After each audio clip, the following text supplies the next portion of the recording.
નમસ્તે।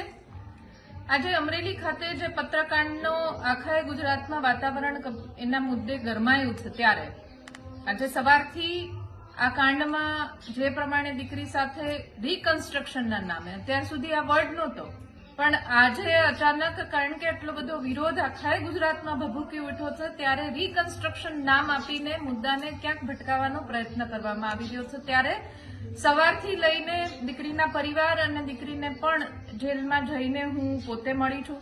એની સાથે જે ઘટનાઓ થઈ, રાત્રે 12:06 એની ધરપકડ ઘરેથી કરવામાં આવી, જે પ્રમાણે રિકન્સ્ટ્રક્શનના નામે, પ્રેસ કોન્ફરન્સના નામે અને બીજા ત્રીજાના નામે એની પજવણી કરવામાં આવી છે। ભારતીય જનતા પાર્ટીના બીજા 3 કાર્યકર્તાઓ તો ભારતીય જનતા પાર્ટીના પણ નાગરિક તરીકે એમણે પણ એમની વ્યથા ઠાલવી, એમના સગા સ્નેહીજનોએ જેલમાં વ્યથા ઠાલવી કે અમને પણ વકીલો મળતા નથી। એટલે તમે વિચાર કરો કે ભારતીય જનતા પાર્ટીના શાસનમાં ભારતીય જનતા પાર્ટીના કાર્યકર્તાઓ પણ સુરક્ષિત નથી ને પ્રજા તરીકે આપણે આપણા રક્ષણની ક્યાંક આશા રાખીએ છીએ, એ હું માનું છું ત્યાં સુધી ઠગારી નીવડે એ પ્રકારનો આ કિસ્સો છે। કોઈ પણ રાજકારણની વાત નથી કરવી એટલા માટે કે જ્યારે દીકરીની વાત આવે, મહિલાની વાત આવે, ત્યારે આ સંવેદનશીલ મુદ્દો કહેવાય અને એના સાથે જો આ રીતનું ઓરમાયું વર્તન થતું હોય અને કથની અને કરણીમાં ફરક, માનનીય હર્ષભાઈ ગૃહમંત્રીને પૂછવા માંગુ છું કે આવો જ એક પત્રિકાકાંડ સુરતમાં થયો ત્યારે આ જ પ્રકારે જેણે 182 ધારાસભ્યોને પત્ર લખીને મોકલ્યા હતા, ત્યારે એનો લેટર ટાઈપ કરવાવાળું વ્યક્તિ હતી, એને તમે આરોપીના બદલે સાક્ષીમાં રાખ્યા હતા અને અમરેલીમાં એ જ પ્રકારની આ કિસ્સો છે ત્યારે તમે એને આરોપીમાં રાખ્યું છે। એટલે આવા ડબલ સ્ટાન્ડર્ડ પોલીસના કેમ?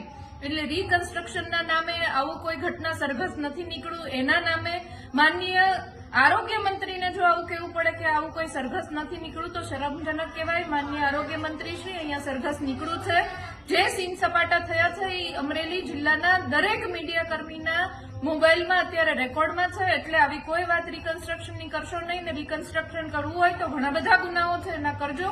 અત્યારે હું પરિવાર સાથે છું અને જ્યાં સુધી આ દીકરીને આ ઘરમાં એને ઇજ્જતભેર અને જેને સરઘસ કાઢવાને જે કહીને નામે રિકન્સ્ટ્રક્શનના નામે સરઘસ કાઢે છે, પણ ખરા અર્થમાં સરઘસ કાઢીને એના ઘર સુધી પહોંચાડવાની જવાબદારી લીધી છે, એ પરિવાર સાથે હું બેઠી છું। દીકરીના પપ્પા છે, દીકરીના મમ્મી છે શરદબેન, અને જ્યાં સુધી એમને તમારા માધ્યમથી પણ વચન આપું છું ને જ્યાં સુધી એમની દીકરી એમના હાથમાં નહીં આપું ત્યાં સુધી હું દીકરી બનીને આ પરિવાર પાસે રહેવાની છું। આ મીડિયાના આના માધ્યમથી આપને પણ વિનંતી કરું છું કે આ પરિવારને જ્યાં સુધી દીકરી ન આવે ત્યાં સુધી સિદ્ધારો આપવા માટે આપ આવવા માંગતા હોય તો ચોક્કસથી આવશો, એમનું મનોબળ મજબૂત થશે અને હું પણ એમની સાથે જ્યાં સુધી દીકરી નહીં આવે ત્યાં સુધી અવિરતપણે એમના સાથે રહીશ।